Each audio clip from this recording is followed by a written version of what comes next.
बंदूकों की नाली का उत्तर सद्भाव नहीं होता, हत्यारों के लिए हिंसा का प्रस्ताव नहीं होता, कोई विषधर कभी शांति का बीज नहीं बो सकता है और भेड़िया शाकाहारी कभी नहीं हो सकता है। ये भेड़िए हैं, इनको ठोकना ही इनका काम है। जो भेड़िया गलती करेगा वो ठोका जाएगा और ये प्रदेश ठोकना, और ये बुलडोजर चलाने वाली सरकार है। और ये जो कारवां रुकेगा नहीं, ये आगे बढ़ता जाएगा जब तक ये शांत नहीं हो जाएंगे। हिंदुस्तान में इलाका नहीं चलेगा, एक एक इंच हिंदुओं का है और हिंदू जहां मर्जी करेगा वहां से वो यात्रा निकालेगा। ये इलाका यहां नहीं होता। 1947 में इलाका दे दिया गया था पाकिस्तान। मुस्लिम क्षेत्र से वो शोभा यात्रा, वो विसर्जन यात्रा क्यों निकाली जा रही थी? तो क्या लगता है आपको कि मुस्लिम क्षेत्र जो शब्द का यूज किया जा रहा है कि वहां से अब यात्रा ना निकले, क्या भविष्य ऐसे ही नजर आता है? देखिए, ये बात आई कहाँ से? ये बात आई जब उस घटना के बाद अखिलेश यादव जी से मीडिया ने पूछा कि इस तरह की घटना हुई है, तो उसके ऊपर जब वो अपना विचार रख रहे थे तब उन्होंने कहा कि उस क्षेत्र से रूट क्यों बनाया गया, रूट चार्ट में उस क्षेत्र से यात्रा क्यों निकाली गई। भाई, वो क्षेत्र ना ये मुस्लिम का इलाका है ना हिंदू का इलाका है। ये हिंदुस्तानियों का, सनातनियों का एक एक इंच, इस देश का, भारत का एक एक इंच पहले हिंदुस्तानियों का है। और जहां से हिंदुस्तानी चाहेगा वहां से झंडा निकालेगा। ये इलाका यहां नहीं होता। 1947 में इलाका दे दिया गया था पाकिस्तान, उससे पहले अफगानिस्तान दे दिया गया था। इलाके के लिए आपका बांग्लादेश है, वहाँ इलाका करना है तो आप वहाँ जाकर करिए। हिंदुस्तान में इलाका नहीं चलेगा, एक एक इंच हिंदुओं का है और हिंदू जहाँ मर्जी करेगा वहाँ से वो यात्रा निकालेगा। उसके लिए संविधान भी इजाज़त देता है, उसके लिए सारे जितने कानून हैं सब इजाज़त देते हैं। कानून में, संविधान में कहीं इलाका नहीं है। आप इलाका बना रहे हैं। क्या बनाना चाह रहे हैं अखिलेश यादव? क्या अखिलेश यादव 1990 की तरह कश्मीर बनाना चाह रहे हैं इस प्रदेश के अंदर में? वो योगी जी बनने नहीं देंगे और न ही प्रदेश की जनता बनने देगी। ये बौखलाहट यहाँ है कि 2017 में भी बुरी तरीके से हारे, 2022 में भी हारे और आगे आने वाले 2027 में भी बुरी तरीके से हारने वाले हैं। अगर ये दुर्गति होगी तो इनकी संख्या बहुत नाम मात्र की रह जाएगी। ये है इनका। ये इलाका इस देश में नहीं होगा। इलाके के लिए आपको अपने ही देश में जाना पड़ेगा, जिस धर्म के आधार पे इस देश का बंटवारा हुआ था, धर्म के आधार पे। और बाबा भीमराव अंबेडकर ने कहा था कि जब तक एक एक हिंदू पाकिस्तान से हिंदुस्तान में नहीं आ जाता और हिंदुस्तान का एक एक मुसलमान जब तक पाकिस्तान नहीं चला जाता, तब तक 1947 का जो बंटवारा है उसका कोई मायने नहीं है। वो बंटवारा विफल है और आज तक वो विफल चलते आ रहा है। ये है पूरा इलाका। तो इन लोगों ने बना दिया अपने वोट की राजनीति के लिए। ये तुष्टिकरण की राजनीति है। इलाके का नाम लेकर के माननीय अखिलेश यादव जी ने सिर्फ तुष्टिकरण की राजनीति करने की पूरी ये कवायद चल रही हैं, ताकि इनका तुष्टिकरण के पीछे इनका परिवारवाद जो है वो फले बढ़े, उसके लिए पूरी की पूरी कवायद है। इसके अलावा कुछ नहीं है। तो योगी जी पे पूरा विश्वास है कि इस उत्तर प्रदेश को अच्छे से संभाल रहे हैं और जो ये घटनाएं हो रही हैं आगे भविष्य में ना हो, कितना विश्वास करते हैं? पूरा विश्वास है। विश्वास इतना है कि मैं आपसे बात करते करते मुझे हरियम पवार जी की पंक्तियां याद आ गई। वो कहते हैं कि बंदूकों की नाली का उत्तर सद्भाव नहीं होता।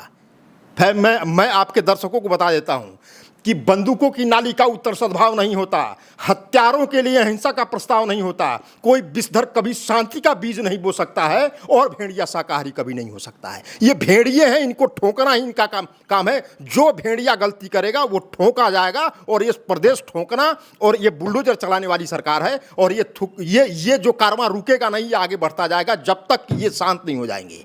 ये मान लीजिए, ये सरकार बिल्कुल उन्हीं के, जो जैसा करेगा उन्हीं के शब्दों में उसको जवाब देने वाली सरकार है। ये सरकार ऐसा नहीं है कि किसी के ठुड्डियों में हाथ लगाने से सरकार दब जाएगी और बात मान जाएगी। एक संत, एक योगी की सरकार है ये।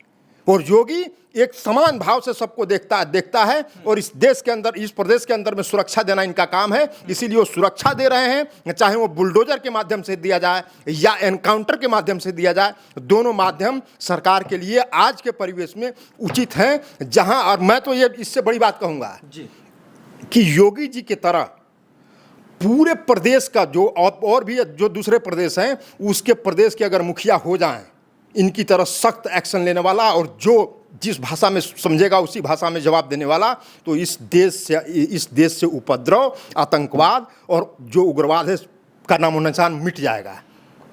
ये मेरा कहना है। इस तरह के और लोग भी हथकंडे अपनाएं। आप ये समझ लीजिए कि ऐसी सरकार है तो ये हालत है। हिमाचल में क्या हालत होगी, कर्नाटका में क्या हालत हुई पड़ी आप देख लीजिए, पंजाब में क्या हालत हुई पड़ी आप देख लीजिए, पंजाब में किस तरह के आवाज़ें उठ रही हैं, वहाँ हालत हुई है। जहाँ जहाँ सरकारें लोगों के और कुछ लोगों, चंद मुट्ठी भर लोगों के मुताबिक अगर सरकार चलेगी तो वो सरकार चल नहीं रही है। इस सरकार, इस देश के अंदर में एक दूसरा पाकिस्तान और दूसरा जम्मू एंड कश्मीर बनाने की कोशिश कवायद चल रही है, और इस प्रदेश को गजवाए हिंद बनाने की कवायद चल रही है।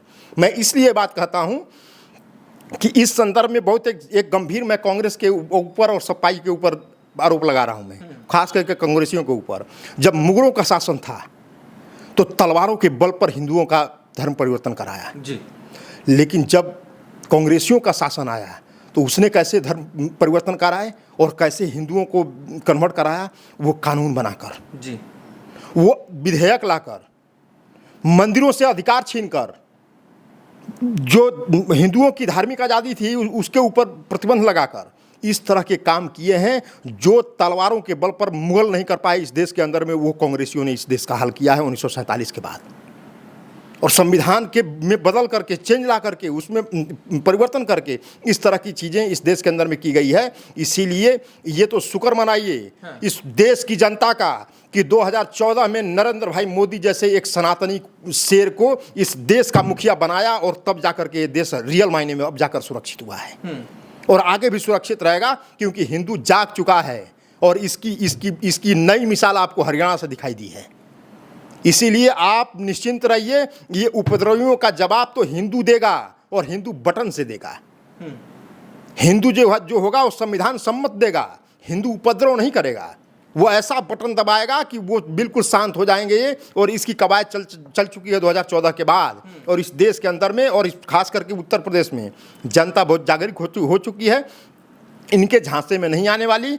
इनकी जवाब जो विपक्षी हैं, इनके जवाब तो जनता ही खुद दे रही है। आप देखिए, तमाम, आप तो घूमते हैं, लोगों का इंटरव्यू करते रहते हैं, पब्लिक के बीच में इंटरव्यू करते हैं, आप देख रहे हैं किस तरह के आक्रोश हैं लोगों के मन में। उस आक्रोश, उस आकांक्षा को जो जनता जो है उसको डिमांड कर रही है उसकी, और उस डिमांड को इस प्रदेश के मुखिया माननीय योगी आदित्यनाथ उस डिमांड को पूरी कर रहे हैं, और जो बिल्कुल सही है, और जनता उनके साथ खड़ी है। लेकिन सर ये बताइए, ये कह रहे हैं कि जब से योगी जी आए हैं उत्तर प्रदेश में, तब से इस प्रदेश को हिंदू मुस्लिम के दंगों में झोंक दिया गया है। सिर्फ हिंदू मुस्लिम हो रहा है, लोगों का कहीं और ध्यान नहीं है। अब बीते दिन 2013 में तो योगी जी नहीं थे, तो फिर क्यों मुजफ्फरनगर में हिंदू मुस्लिम दंगे हो गए? 1980 में तो योगी जी नहीं थे। 1980 का दंगा पूरे देश में हुआ था, किसने? भागलपुर से लेकर के 84 में सिख काटे गए, वो उसमें योगी जी थे, कांग्रेस बीजेपी की सरकार थी। तो दंगों का इतिहास, 1993 का जो बम ब्लास्ट हुआ मुंबई में, वहाँ क्या योगी जी थे? मोदी जी थे वहाँ मुख्यमंत्री, या यहाँ देश में राज कर रहे थे?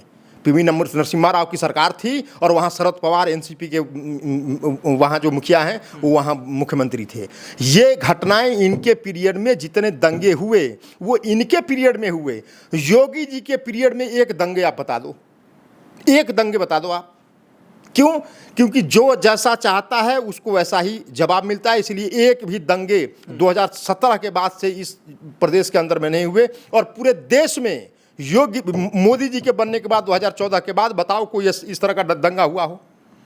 ये दंगा मुक्त सरकार है, ये भय मुक्त सरकार है, ये सुरक्षा देने वाली सरकार है, गरीबों के साथ खड़ा होने वाली सरकार है, गरीबों की आकांक्षाओं को और उनके महत्वाकांक्षाओं को समझने वाली सरकार है। ये बहुत ही संवेदनशील सरकार है। इसमें लोग खुश हैं, इसमें व्यापारी खुश हैं, इसमें नौजवान खुश हैं, इसमें महिलाएं खुश हैं, इसमें गरीब खुश है, सभी किसान खुश है, सभी लोग खुश हैं। इसीलिए कैसे कहेंगे कि यहाँ योगी जी के बाद आने के बाद हिंदू मुस्लिम हुआ? हिंदू मुस्लिम तो उस समय हुआ जब 1954 में इस देश में वक्फ बोर्ड कानून बनाया गया।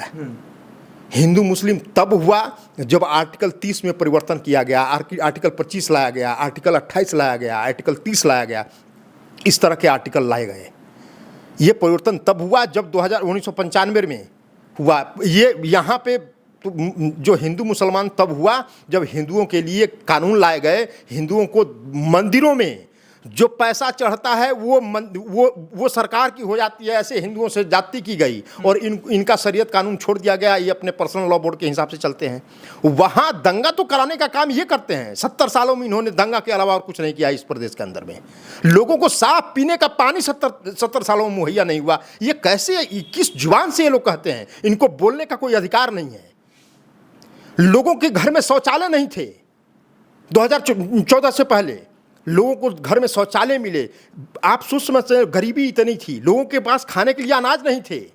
80 करोड़ लोगों को अनाज मोदी सरकार दे रही है, मुफ्त में दे रही है। बिजली 18,000 गाँव में बिजली नहीं थी।